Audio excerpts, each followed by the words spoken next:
Welcome back to another episode of Working with Rigid Bodies, or what I wanted to say is to another episode of adding metaballs to rigid bodies to make a sort of dynamic goo, if you will. So, that's exactly what we'll be doing today. So, come along and join in, and feel free to pause the video whenever you need to.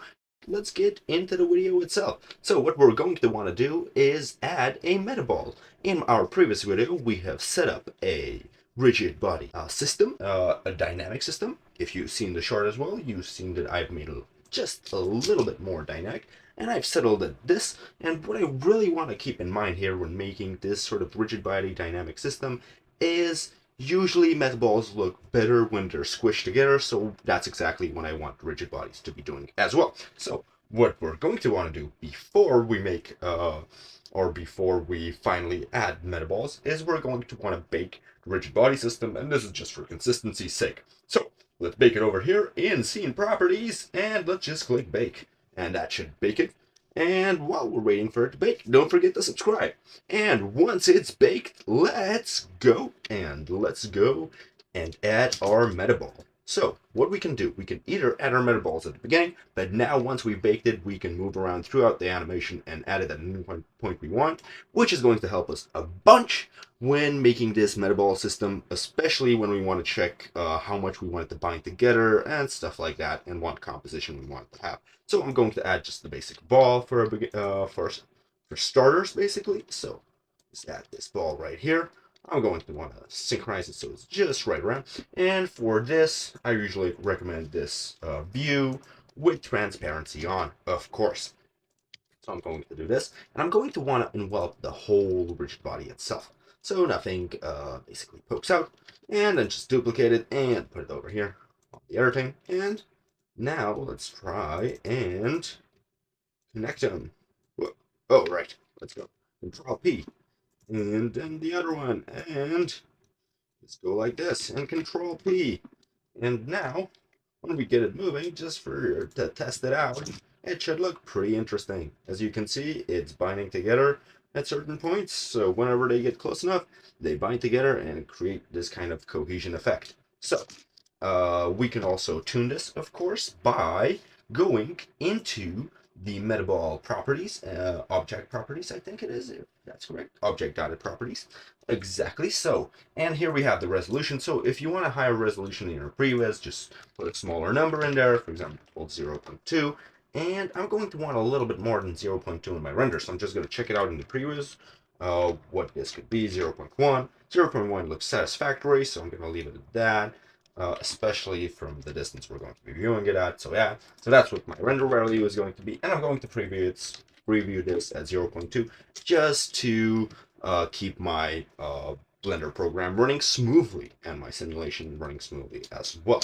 So great. So we've added two of these bodies. Now let's put some bodies around the rest. So you can basically decide if you want to keep the size of the rigid body consistent with the size of the metaball. That's up to you. You can create a bunch of fun effects as well if you don't, of course. So just for that, I might do it on one of these rigid bodies like this one.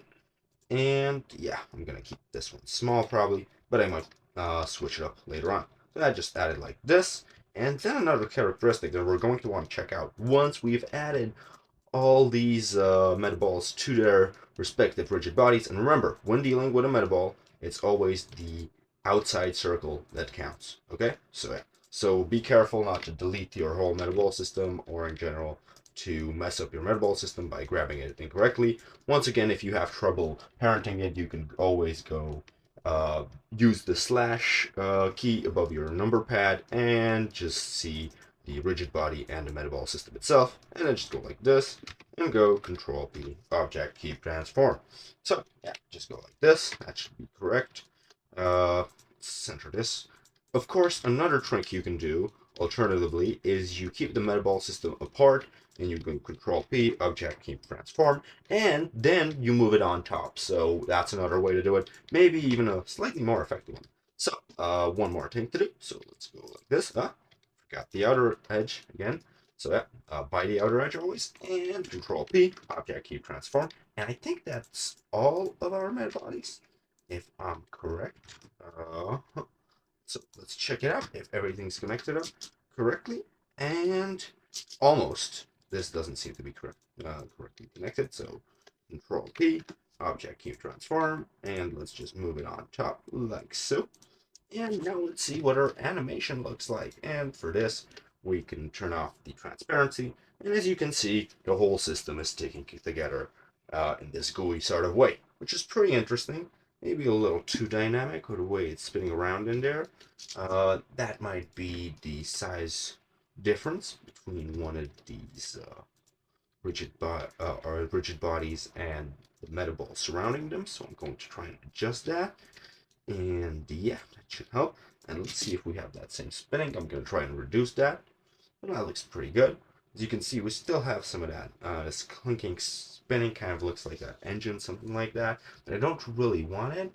So I'm going to try and fix that. But that's kind of part of the dynamic system itself. But once again, what we can do here basically is set up by using, once again, object data properties for the metaball, the threshold. So if we wanted to connect together at a larger distance, we just increase the influence threshold value.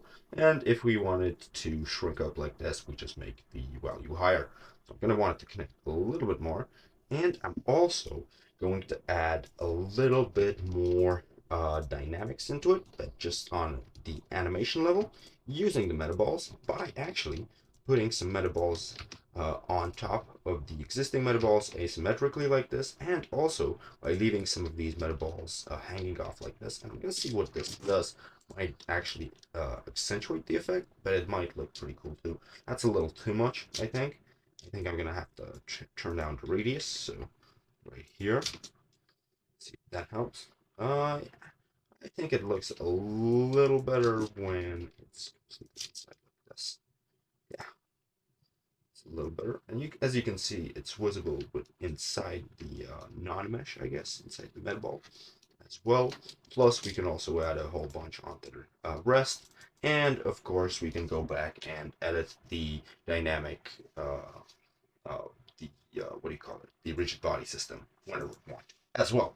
So, for example, right here, I think this is a little too light, or perhaps the individual force fields I've added to it are a little too much. So I'm going to go back and edit this, and I'm going to change this to like 3 kilos, and let's see what that does when we bake it.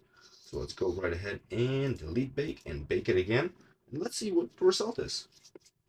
And let's play. Let's see if that fixed it a little. So it should be spinning a lot less, but as my worries were confirmed and it was left behind too far behind. So we don't want that, definitely.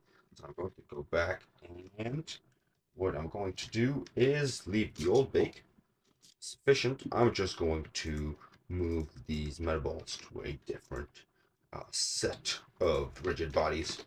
Like, for example, right here. Fine. Should still be visible, but it's a little better. Once again, the larger you leave the radius, the more accentuated the spinning will be, of course, so watch out for that. You want it asymmetrical, but not too much, so just slightly so you can see the spinning as it rolls down, like so. So yeah, so that's how you add metaballs to a rigid body system. I hope you found this helpful, and let me know what you think about the final rendered animation, the tutorial process as well, and I'll see you in the next video. Bye!